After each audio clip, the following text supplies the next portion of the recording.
Hi guys, thanks for tuning in. Paul here at Paul Phillips Fix.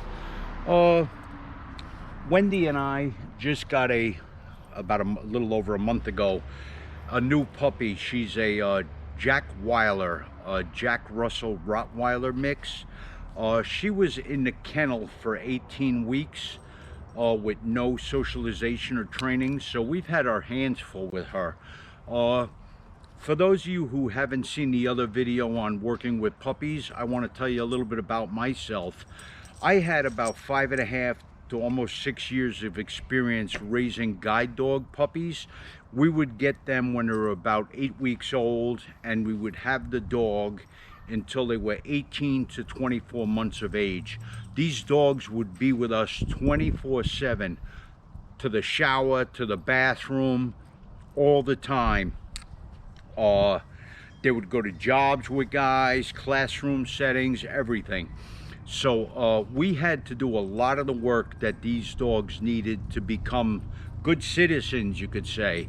They learned all basic obedience training, and they were prepped to go on to the guide dog school after that, where they would do about 3 to 6 months of further training. Wendy wanted me to do some videos. She said it would be a good idea if I shared some of the knowledge I have with raising puppies. So I'm going to do a little introduction to things. Let's say you're just getting a brand new puppy, 8 weeks old or a little older. The number one thing you're going to work on is housebreaking, of course, and name recognition, first of all. For housebreaking, I highly recommend that you use an elimination log. Kennel Training is a great tool for housebreaking because dogs don't like to go and eliminate where they sleep. So what you'll do, if you have a small little puppy and a larger kennel, you'll take like a big box. You could even put like an igloo cooler in there, something that they can't chew up and destroy, and take up part of the kennel. Then you can put a cushion in. Coco, please, Coco, I'm trying to make a video. Her boyfriend. Come on.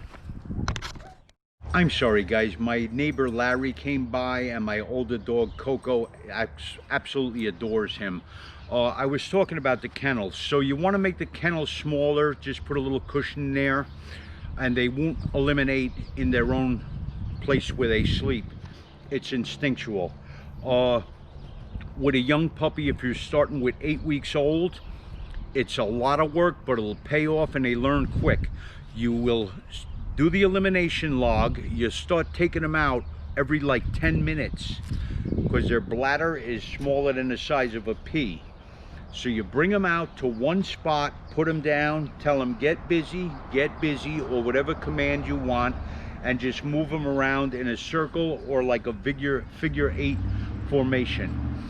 You'll make note of when they eliminate, and within a day or two you'll start to see the pattern of how the dog goes. Also monitor your feeding times and the times you water them. Okay, so that's the beginning of housebreaking. Do carry the dog out, put them down, have them eliminate, bring them back in the house. You do not wake the dog up to go to the bathroom, but as soon as they do wake up, take them out. They usually have to urinate. The dog will eliminate more frequently also after activity, play, or just running around the house. So that's your first thing, housebreaking. The second one will be name recognition. Try to choose a name that's clear and easy to understand. I sing out this dog's name. It's Liberty, and I go Liberty, and she's looking at me right now. Good girl. A good way to train them with a young puppy, you'll sit down, 2 people on the floor. You can go foot to foot with each other, call the dog's name, and use jollying sounds like high-pitched sounds, a little motion of your hands, and when they start to come, say good puppy, but saying the name again, so you're reinforcing the name. You can start to use a toy or even a little treat if you want to. Name recognition could save your dog's life if it gets off a leash and starts running out towards the street or something. The dog should stop and pay attention to you when you call its name. The next thing would be starting to walk it on leash. A very young puppy, you're gonna have to walk them a little bit. Sometimes they'll freeze. This could happen for a reason. The dog could be overwhelmed by what you're exposing the dog to. It may look to you like nothing's going on, but you have to remember this dog is down low to the ground and they're getting a completely different perspective on the world that you see. And they also have their scent, which is very, very strong. I think it's what, 10,000 times more sensitive than ours, Wendy? I don't remember how many thousands of times it is. It's either 10,000 or 100,000 times more sensitive than our sense of smell. So you'll want to walk the dog. If the dog doesn't want to go with you, you can turn around and face it, go backwards, do the name and the little jollying, that sound. Blah, blah, blah. You could bring a favorite toy for the puppy to lure it along. Sometimes, like I said, a puppy will get stuck. Just pick them up. Sometimes you just have to walk 6 or 3 feet and you can put the dog down again and they'll start to walk again. Don't drag the dog along. If you are going to use tactile cues with the leash, give light little tugs.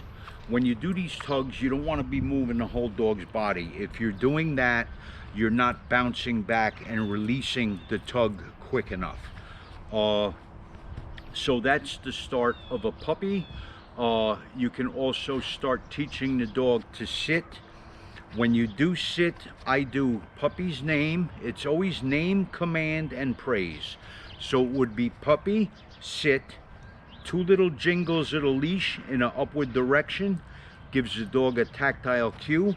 Run your hand down the side of the dog, and you can even give a little pinch up above their hips on their back, or down by their tail. You can give a little pinch and a tuck to make them sit.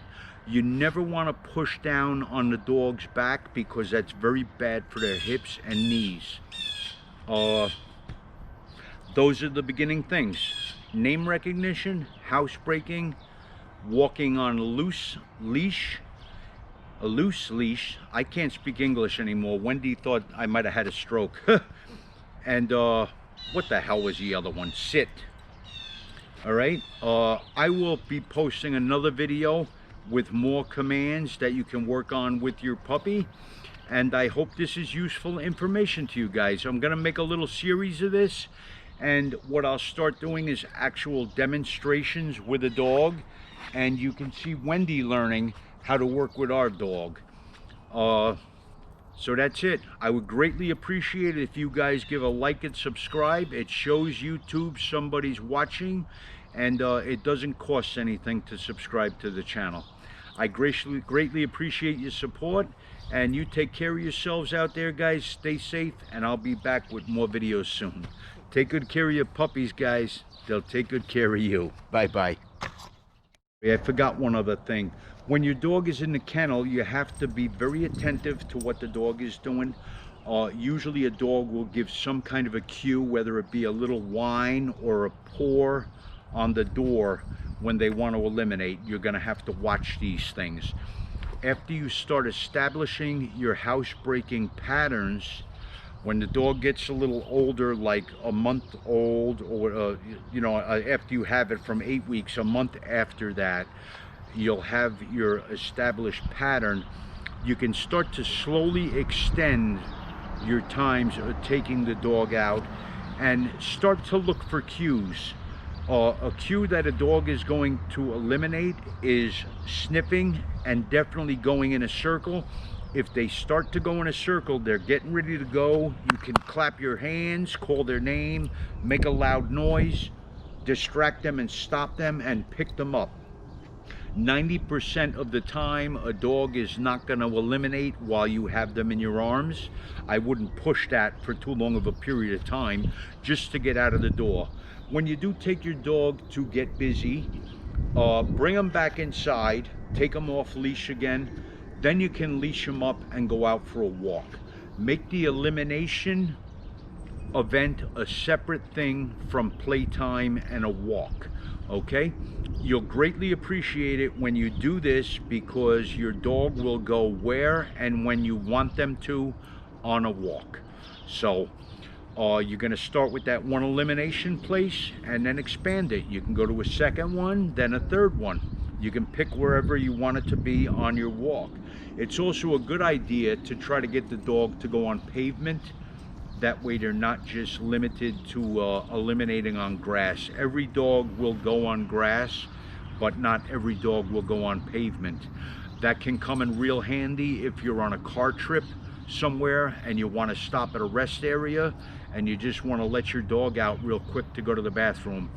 Believe me, you'll be happy you trained the dog to go on pavement. That way you can get things done, get in your car and get on your way.